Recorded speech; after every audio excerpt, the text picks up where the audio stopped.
Vou me dar um minutinho para eu poder encontrar também. Juízes capítulo 6. Juízes capítulo número 6, versículo de número 11.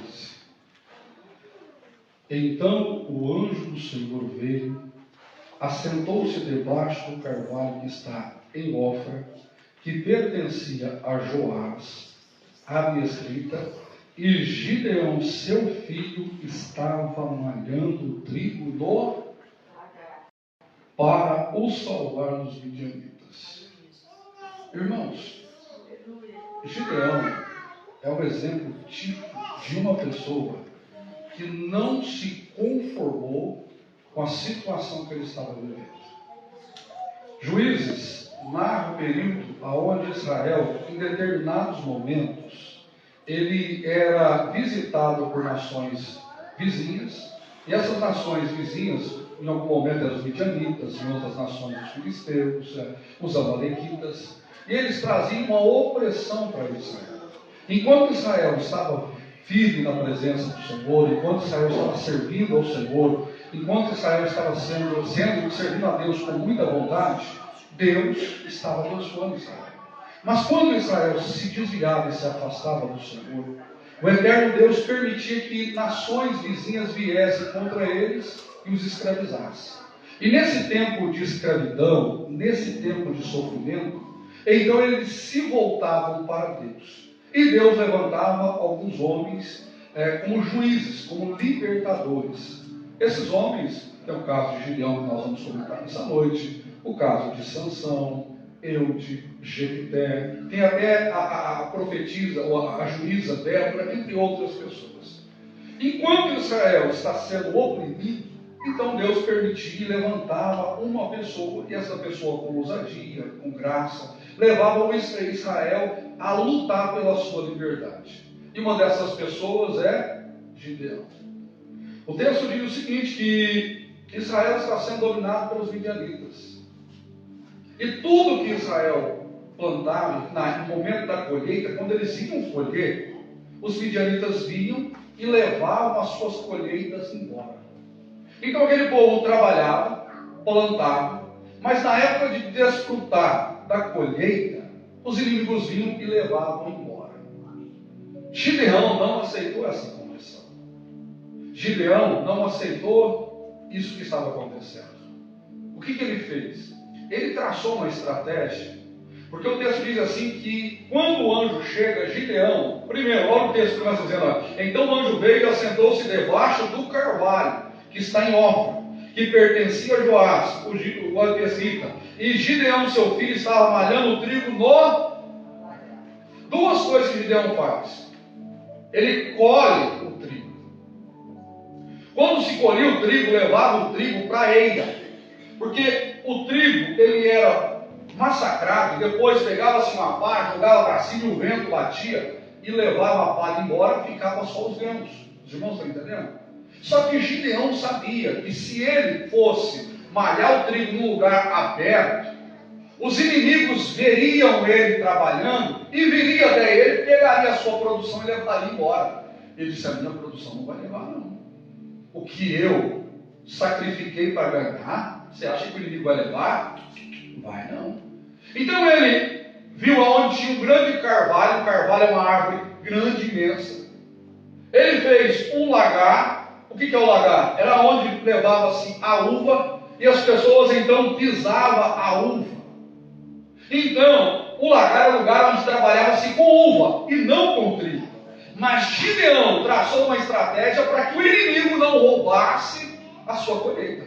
E lá, primeiro, debaixo do carvalho, o carvalho com os seus ramos grandes, o inimigo de longe, olhando, só veria uma árvore. Ele, Gideão, estava debaixo, na sombra daquele carvalho. Ele está no lagar, ou seja, em um lugar escondido, malhando trigo. Ele está revoltado com aquela situação.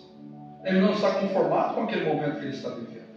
Israel está sendo oprimido pelos midianitas, mas ele se nega a ser subjugado. Ele se nega a entregar o que ele tinha para os inimigos. Ele se nega a viver uma vida de escravidão. Ele falou: o quê? Eu estou plantando, eu estou colhendo, e agora, no momento de desfrutar o prazer da colheita, vem alguém vai levar embora? Não. Então ele traça essa estratégia. Aí o anjo do Senhor vem e encontra Gideão, primeiro, debaixo do carvalho. O anjo senta, né? O texto diz: veio o anjo, assentou-se debaixo do carvalho, em Ofra. Gideão está malhando trigo no lagar. Irmãos, essa palavra eu gostaria de compartilhar ela com os irmãos, porque nós, o ser humano tem uma capacidade de se adequar ao sofrimento. O ser humano, ele tem uma capacidade de se adequar à condição e à situação que ele está vivendo. E muitas pessoas acabam tendo um espírito de fraqueza, de debilidade. O inimigo está subjugando, o inimigo está maltratando, e ele acha tudo normal. E muita gente só fica lamuriando, lamentando, reclamando. Não faz nada para mudar o lugar, a situação, não faz nada para mudar o ambiente. Pelo contrário, ele fica irritado contra Deus, ele fica nervoso contra Deus, ele murmura, mas ele não tem nenhuma iniciativa. Romanos capítulo 12, a ordem para nós é: não se conforme com esse mundo. O ser humano ele é muito conformista. Ele se conforma com o sofrimento, ele se conforma com a derrota, ele se conforma com a perda, ele se conforma com a escravidão, ele se conforma com a pequenez, ele se conforma com o ambiente que ele está vivendo. Ah, pastor, está ruim, mas não tem problema não. Está ruim, mas faz parte, pastor. Gideão, em um momento onde o inimigo estaria vindo para roubar ele não se conformou. Embora todo Israel estivesse sendo subjugado pelos midianitas, Gideão mostrou um comportamento, uma atitude tão diferente que o próprio Deus escolheu ele para levar ele a reunir os valentes e levar Israel à libertação. Os irmãos estão entendendo? Essa semana eu fiz um compartilhamento no meu status e eu estava analisando, eu estava fazendo uma reflexão sobre aqueles 12 homens que Josué pegou e enviou eles para espiar a terra prometida. Eram quantos homens? Quantos? 12. Esses 12 homens, eles vão andar 40 dias pela terra prometida. Eles vão examinar a terra. E quando eles voltam, eles trazem um relatório, primeiro um relatório positivo, dizendo: a terra realmente é uma terra que manda leite e mel. Eles não só trouxeram um relatório positivo, como eles também trouxeram uma prova que a terra é uma terra boa. Eles trouxeram frutos daquela terra. E aquelas frutas eram frutas imensas. Então reúne-se todo Israel, e aqueles 12 homens que foram separados para ir espiar a terra, eram líderes, eram cabeças do povo, eram homens de influência, não eram qualquer um, eram pessoas escolhidas. E depois que eles examinaram a terra e viram que a terra era boa, trouxeram um relatório positivo, trouxeram resultados, sinais que a terra realmente era boa. Mas eles não ficaram só aí. Eles disseram: realmente a terra é boa, porém a terra não está vazia, a terra não está deshabitada. Lá tem pessoas que moram lá, e as pessoas que moram lá, primeiro, que são maiores do que nós. O número de pessoas é maior que nós. Segundo, eles têm armas melhores do que as nossas, têm uma capacidade melhor do que as nossas. E o povo que ouviu o relato, primeiro eles se empolgaram, dizendo: poxa, nós saímos do Egito, da escravidão, da opressão, agora nós vamos para uma terra que nós vamos chamar que a nossa terra será nossa. Mas quando? E a terra é boa, a terra é próxima. Mas quando eles ouvem que eles vão ter de lutar para alcançar e conquistar essa terra, aí eles se desfalecem. Porque tem gente que as coisas não beijaram. Tem se pregado hoje no Evangelho, onde parece que Deus pede para que os seus filhos fiquem sentados de braço cruzado e tudo vai acontecer naturalmente. Não. Vai ter de lutar. A promessa é de Deus, a bênção vai vir, mas vai ter de ter esforço, vai ter de ter atitude, vai ter de ter comportamento, vai ter de ter uma ação. E esses 12 homens trazem um relatório negativo. Desculpa, esses 12 homens, 10 deles trazem um relatório negativo. Somente 2 deles. Um foi Josué e o outro foi Caleb, que disse: olha, a terra é boa, tem pessoas que moram lá, mas nós temos um Deus poderoso que pode nos dar essa terra. Irmãos, Todos tiveram a mesma visão. Mas a reação foi completamente diferente. Como assim, pastor? Nós estamos aqui. Todos nós vamos enxergar a mesma coisa. Agora, a reação de cada um será completamente diferente. Vou dar um exemplo aqui. Só acontece um acidente ali na frente. Nós estamos aqui com o tornadeiro, de repente o rapaz de moto vai passando e ele se acidenta ali fora. Todos nós ficamos impactados com aquele acidente, nós corremos lá fora. Cada um de nós vai ter uma reação. Um vai olhar e falar, meu Deus, quebrou o braço, quebrou a perna. O outro vai tirar o celular e vai falar, vou filmar. Vou colocar no Facebook. Vai ter outro que não quer nem ver. Não quer nem ver. O outro vai ter alguém que vai falar assim, não, liga para o SAMU. Alguém liga para o SAMU, alguém liga. Mas ele mesmo vai ligar. Um ou outro que vai ter atitude de pegar o telefone e ligar para o SAMU. E vai ter alguém que vai querer levantar a pessoa que está toda quebrada, machucada no chão. Não é mais ou menos isso que acontece? Todos estamos em um cenário, vendo a mesma coisa, mas cada um com atitudes diferentes. Isto que difere um vencedor de um derrotado. 10 homens vê a grandeza da terra, a produtividade da terra, mas se deixa influenciar pelos moradores que estavam lá.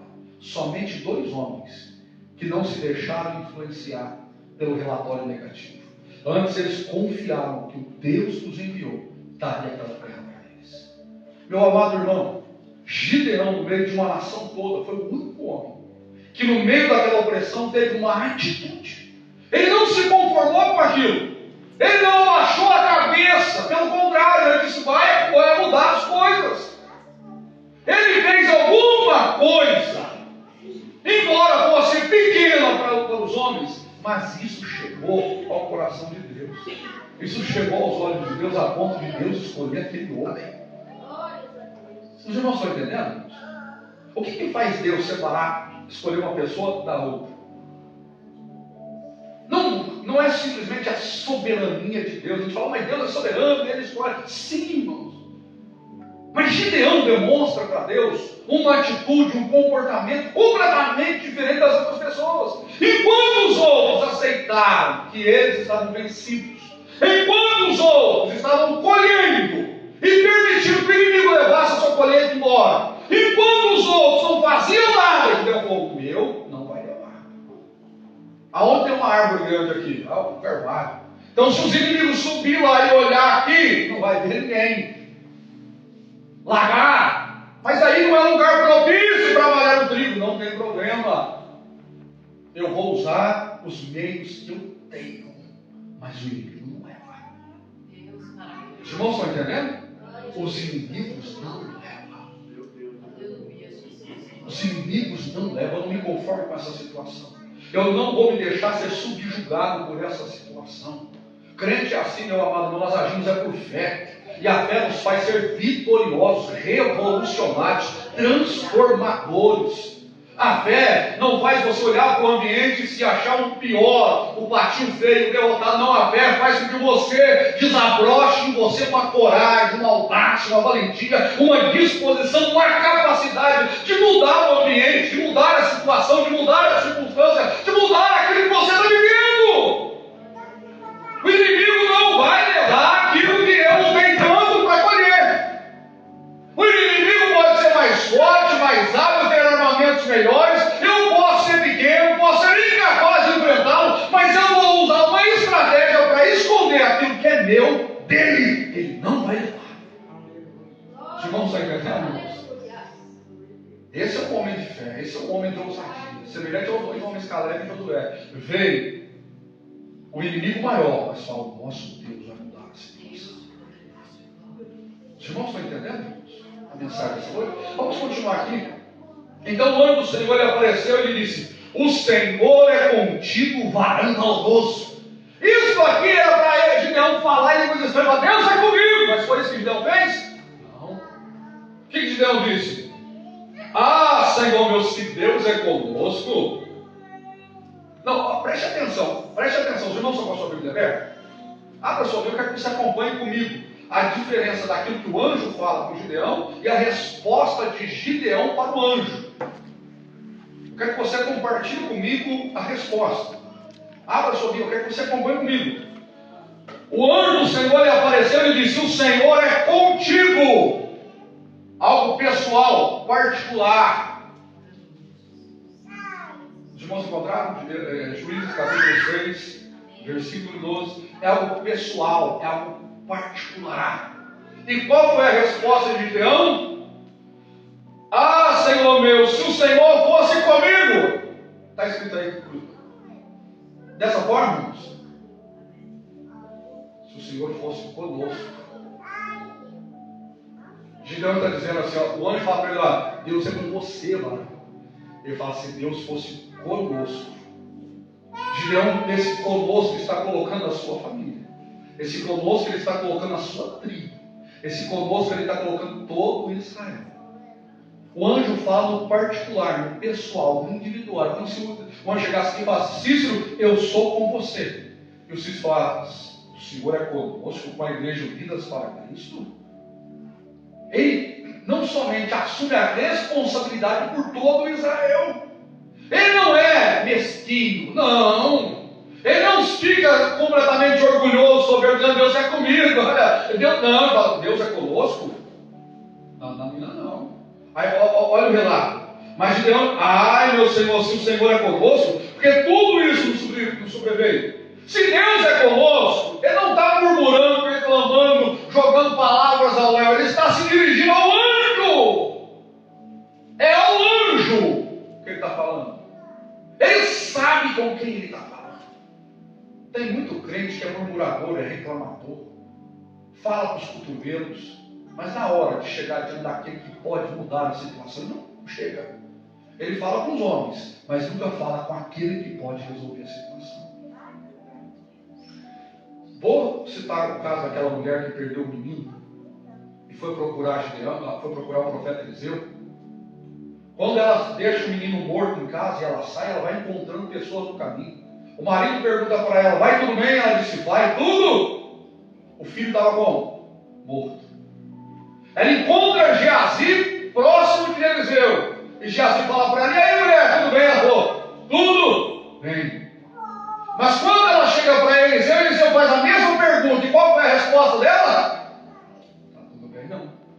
O meu filho que eu pedi para você está morto na minha casa. Ou seja, ela sabia com quem ela estava falando. Irmãos, nós temos que saber com quem nós falamos. Não adianta nada você estar murmurando a vida que você tem, na casa que você mora, a esposa ou o esposo que você tem, os filhos que você tem, se você não chegar para aquele que pode resolver. Se você chegar para mim e murmurar para mim, eu não posso fazer nada, mas o Senhor dos Exércitos pode. Então Gideão está falando direto com aquele que podia resolver. O anjo fala: o Senhor é contigo. Ele fala: conosco? Se Deus é conosco, por que tudo isso nos sobreveio? A continuação. E que é feito de todas as maravilhas que os nossos pais nos contaram, dizendo: não nos fez o Senhor subir do Egito? Porém, agora o Senhor nos desamparou e nos deu na mão dos midianitas. Gideão está dizendo: cadê aquele Deus que fez tantas coisas por nós? Gideão sabia que Deus tinha uma história com Israel. Irmãos, eu estava numa reunião em São Bernardo do Campo, no ministério que eu pertencia, e um pastor estava pregando sobre o livro dos Salmos. O pastor Antônio Gilberto, falecido, né, já dorme no Senhor. E ele dizia o seguinte: que nós precisamos conhecer a palavra de Deus. Porque quando nós oramos, e a nossa oração está completamente fundamentada na palavra de Deus, Deus ouve a nossa oração e responde a nossa oração. Esse homem aqui está orando e falando com o anjo, melhor dizer, está conversando com o anjo, ele está relembrando a história de Israel com aquele anjo. Cadê o Deus que nos tirou do Egito? De uma forma clara, cadê o Deus que abriu o mar vermelho? Cadê o Deus que sustentou o povo 40 anos no deserto? Cadê esse Deus que fez coisas extraordinárias, fazendo o Rio Jordão retroceder? Cadê esse Deus que, quando nos introduziu aqui, fez o sol parar num lugar, a lua em outro, e nos fez ser vitória? Agora parece que Ele nos desamparou, porque olha o ambiente que nós estamos. Olha o inimigo que está querendo nos roubar. Note que o anjo havia dado uma palavra positiva para ele. O Senhor é contigo, irmão Carlinhos. Carlinhos fala, oh glória, Deus é comigo. E a casa toda destruída. O casamento abalado. Não, ele foi sincero, ele foi honesto com Deus. Ele foi honesto com o anjo, o emissário de Deus. Ele falou, não, se Deus é comigo, por que eu estou nessa situação? Eu estou escondendo do inimigo. A continuação do texto. Então o Senhor olhou para ele e disse, vai nessa tua força. Olha, isso é fantástico. Isso é fenomenal, extraordinário a resposta do anjo. Então o Senhor falou para ele, vai nessa tua força e livrará Israel das mãos dos midianitas. Porventura, não estou te enviando a você? O anjo identificou que Gideão não era um covarde, um medroso, um camarada fraco. Deus não tem compromisso com gente covarde. Deus não tem compromisso com gente frouxa. Deus não tem compromisso com gente fraca. Por isso eu tenho pregado há alguns anos, tenho falado sobre isso. Os ídolos hoje são tão melancólicos e fazem sobressair uma fraqueza. Estou enfrentando luta, prova, estou fraco, estou desanimado, eu não aguento mais, eu estou perguntando se vale a pena servir a Deus. Tenha paciência, tenha dó, meu amado irmão. A Bíblia Sagrada nos manda ter uma atitude, uma postura, um comportamento de vencedor, mesmo enfrentando adversidade, dificuldade, desafio. O crente tem que se posicionar com valentia, meu amado irmão. Diga o fraco, eu sou forte. Se te mostrares fraco na hora da angústia, as suas forças serão poucas. Não, eu ando com força, cabeça erguida. Eu creio que meu Redentor vive. A situação é difícil, mas eu sirvo um Deus que crê, um Deus que pode, um Deus que manda, um Deus que faz, e Ele é capaz de mudar a situação, a circunstância, o ambiente, a condição, tudo que eu estou vivendo. Quem vive reclamando, murmurando, de cabeça baixa. Eu tenho falado com a minha esposa sobre uma síndrome que tem tomado conta de muita gente, que é a síndrome do coitadismo. Eu tenho falado muito com a minha esposa sobre isso, que é a síndrome do coitadismo. Eu nasci para perder, eu sou derrotado, ninguém me ama, eu faço, ninguém me aplaude, eu prego, ninguém gosta do que eu prego, eu lidero, ninguém me aceita como líder, eu faço, ninguém me quer. Tenha paciência, rapaz. Esse tipo de pessoa, meu amado irmão, ele enfraquece, ele gera incredulidade. Ele pertence àquele grupo que eu falei lá atrás, dos 10. Sabe que tem um Deus poderoso, sabe que as promessas são positivas, mas influencia negativamente. A situação está difícil, eu creio em Deus, que tem poder para mudar a situação. E Deus diz para ele, vai nessa tua força. É a tua força. É na sua capacidade de se indignar com a situação e circunstância que você está vivendo. É isso que Deus está dizendo para ele. Tem pessoas que acham que Deus vai mudar a situação. Irmãos, uma coisa que eu aprendi. Nós servimos o Deus de Israel. Nós servimos o Deus de Israel. E o que é Israel? É aquele que luta com Deus e com os homens e prevalece. Não foi isso que o anjo disse para Jacó? Até hoje foi Jacó. A partir de agora é Israel. Luta com o homem, luta com o anjo, luta com o homem, luta com Deus e prevalece. Crente é assim, ó, tem que lutar com tudo e com todos, e prevalecer, e vencer, e permanecer, e continuar de pé, cabeça erguida. O problema está vivo, o problema é grande, a situação não tem solução para os meus olhos, mas eu vou para cima desse problema e vou vencer em nome de Jesus. É nessa capacidade de se indignar e de mudar que o Senhor falou, vai nessa tua força. Vai nessa tua capacidade. É isso que fez eu escolher você. De uma maneira clara, para os irmãos entenderem, foi isso que o texto termina dizendo. Foi isso que me fez escolher você. Foi isso que me fez enviar você. Porque você não se submete às circunstâncias de derrota da sua vida. Os irmãos estão entendendo? É isso que o Senhor fala com ele. Aí ele diz, ai Senhor meu, como livrarei? Aí vai ser uma outra história. Aí nós vamos meditar nisso numa outra ocasião. Em outra ocasião a gente continua essa meditação. Por hoje, eu quero que você se coloque de pé neste momento, eu quero orar com você. Meu amado irmão nosso.